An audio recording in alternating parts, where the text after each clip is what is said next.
Hello दोस्तों, आपके अपने channel flying bird study point पर आपका बहुत बहुत स्वागत है, अभिनंदन है। दोस्तों, आपके कमेंट आ रहे थे एनसीईआरटी सॉल्यूशन क्लास 10th को लेकर। तो क्लास 10th इंग्लिश में हम आज एनसीईआरटी सॉल्यूशन देखने वाले हैं। चैप्टर 1 और चैप्टर 2 मैंने आपके लिए अपलोड कर दिया है और उस पर अच्छा रिस्पॉन्स आपका आया। उसके बाद आपके कमेंट आ रहे थे, तो आज जो है हम चैप्टर 3 यहाँ पर देखने वाले हैं। तो बिना देरी के शुरू करते हैं आज के वीडियो को। जैसा कि आप यहाँ पर देख रहे हैं, क्लास 10th सब्जेक्ट इंग्लिश आपकी फर्स्ट फ्लाइट, और उसी में चैप्टर 3 हम यहाँ पर देख रहे हैं। 2 स्टोरीज अबाउट फ्लाइंग। इसमें पहला क्वेश्चन जो है, why was the young seagull afraid to fly?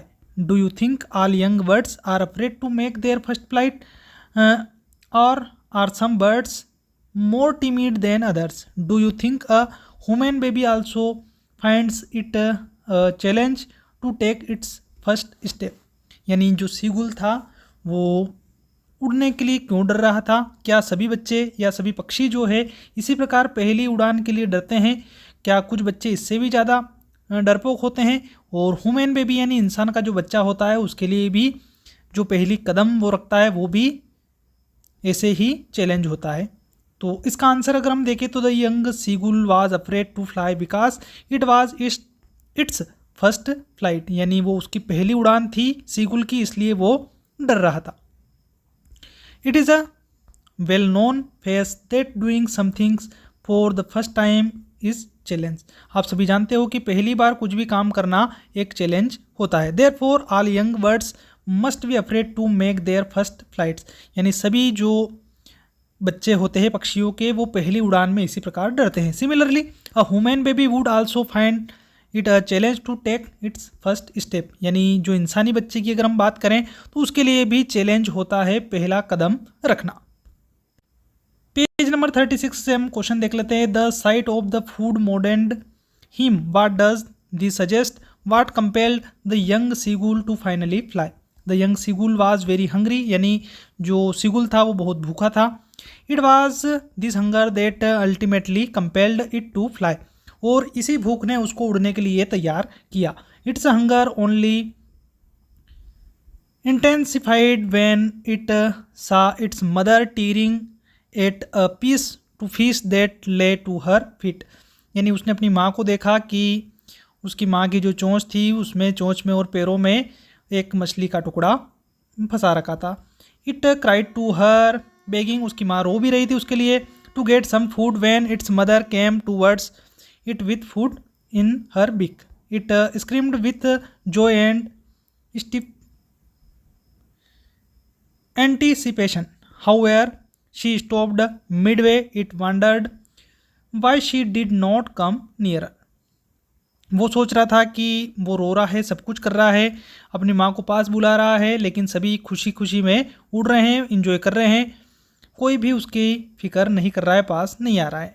ठीक है, आप यहाँ तक भी लिख दोगे तो भी चल जाएगा, बाकी आपको आगे भी अगर लिखना है तो आप लिख सकते हो पूरा।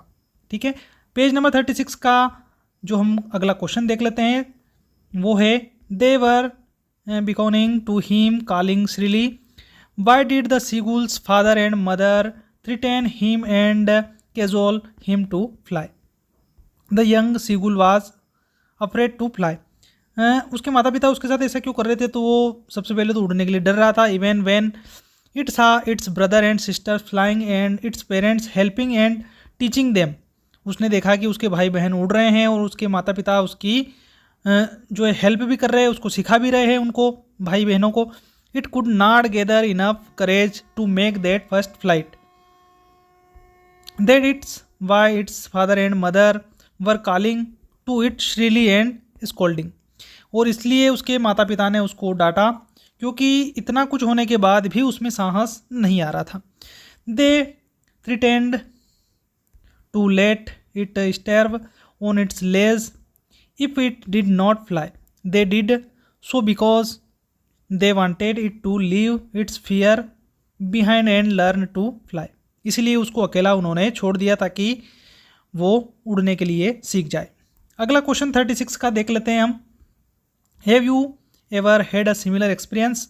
तो ये क्वेश्चन वैसे पूछा नहीं जाता है, तो इसको अपने को नहीं करना है। अगला क्वेश्चन जो है, in the case of bird flying it seems natural act and foregone conclusion that it should succeed. ये भी क्वेश्चन वैसे नहीं पूछा जाता है।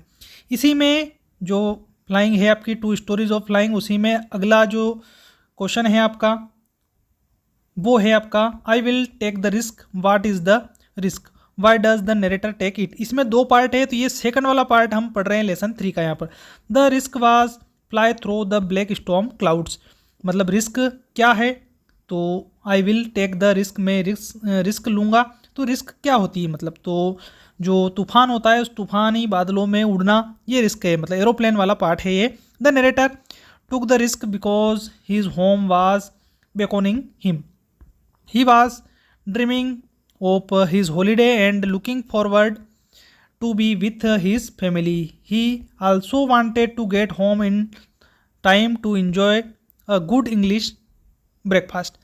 देखो वो जो नरेटर था, वो नरेटर चाहता था कि जल्द से जल्द वो उसके घर चला जाए समय पे और उनके घर परिवार के जो सदस्य है, फैमिली है, परिवार है, उनके साथ वो इंजॉय करे और अंग्रेजी नाश्ता भी वो अच्छा वहाँ पर लेना चाहता था। अगला जो क्वेश्चन है इसी में पेज नंबर 40 पर, describe the narrator's experience as he flew the aeroplane into the storm, मतलब उसका एक्सपीरियंस आपको अनुभव बताना है कि जब उसने तूफान में हवाई जो जहाज है वो उड़ाया। As he flew into the storm everything went black, it was impossible to see anything outside the plane. देखो सब तरफ पूरे मौसम जो है काला हो गया था, सब कुछ काला हो गया था, बाहर कुछ भी उसको दिखाई नहीं दे रहा था। It jumped and twisted in the air, when he looked at his compass he saw that it was turning round and round. उसने वो कंपास को देखा तो वो केवल राउंड राउंड यानी गोल गोल घूम रहा था। इट वाज डेड, मतलब वो खत्म हो चुका था। Along with it the other instruments including the radio were also dead. Radio की बात करें हम, उसमें सारे कुछ डेड हो चुके थे। सडनली अचानक क्या हुआ, ही सा अनदर एरोप्लेन, उसने दूसरा हवाई जहाज देखा। Its pilot waved at him asking him to follow, he was glad to find a helper, वो एक सहायक को देखकर खुश हो गया। He was using his last fuel tank and there was only enough fuel to fly 5 और 10 minutes. उसके पास जो फ्यूल था, ईंधन था, वो भी खत्म हो गया था। 5 से 10 मिनट और वो उड़ान भर सकता था। Then the other pilot started to go down and he followed. He suddenly came out the clouds and saw the runway on which he then landed his plane safely. फिर क्या हुआ, अचानक उसे बादलों में नीचे की तरफ रनवे दिखा और उसने अपने प्लेन को सुरक्षा के साथ वहाँ पर लैंड कर दिया। अगला क्वेश्चन इस पर देखते हैं, Y does the narrator say I landed and was not sorry to walk away from the old Dakota. After landing the narrator was not sorry to walk away from the old Dakota because he had a horrific and scary experience flying that plane. मतलब वो जो उसका aeroplane उड़ाने का जो अनुभव था वो बहुत ही डरावना, बहुत ही भयानक था।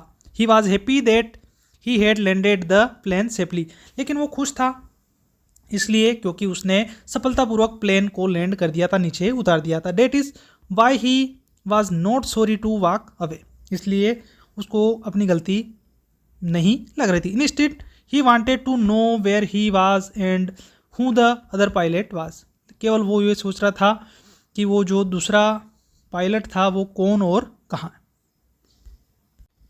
इसी में अगला क्वेश्चन हम देखते हैं, क्वेश्चन नंबर 4 वाला 40 पेज पर।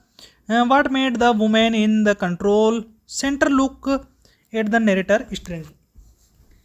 तो अगर क्वेश्चन आंसर की बात करें हम, the narrator had asked the women in the control centre about the identify of the other pilot, she looked at him strangely as there was no other plane in the storm, she told him that no other plane was flying the night, he was the only plane she could see on the radar.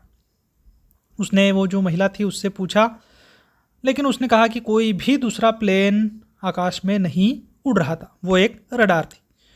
अगला question number 5 है, who do you think helped narrator to reach safely? क्या आप बता सकते हैं कि किसने मदद की होगी? Discuss this among yourselves and give reason for your answer. तो इसका आंसर वैसे तो क्वेश्चन आंसर ये एग्जाम में नहीं आता है, फिर भी आपको अगर आंसर लिखना है तो आप यहाँ पर लिख सकते हैं probably it was the narrator's own self that helped him through the storm, यानी खुद ने, जो नरेटर था उसी ने खुद ने यहाँ पर उसकी मदद की। There was no other plane in the storm as the women at the control centre could see only his plane on the radar, यानी जो महिला थी उसने कहा कि कोई भी दूसरा प्लेन वहाँ पर नहीं था, केवल उसी का अकेले का ही प्लेन वहाँ पर था, नरेटर का। ठीक है, यहाँ तक आप लिख देंगे तो भी चल जाएगा। 40 नंबर का जो पेज है उसी पर आपके और कुछ चीज़ें दे रखी है, वैसे ये आपके एग्जाम में नहीं पूछी जाती है, तो यहाँ आपके लिए ये पार्ट इनफ है। तो यहाँ पर ये आपका लेसन नंबर 3 के दोनों पार्ट जो है फर्स्ट सेकंड मैंने आपको क्लियर करवा दिए हैं। अगर आपके मन में किसी प्रकार का कोई डाउट है तो आप कमेंट के माध्यम से पूछ सकते हैं, और आप चाहते हैं कि आपकी पूरी इंग्लिश एनसीईआरटी की यहाँ पर हम क्लियर कराएं तो उसके लिए भी आपको कमेंट सेक्शन में कमेंट कर देना है। साथ ही साथ आपको हम 1 बाय 1 सारे लेसन यहाँ पर कंप्लीट करा देंगे। मिलते हैं इसी प्रकार की जानकारी अपडेट वीडियो लेकर, तब तक के लिए जय हिंद जय भारत।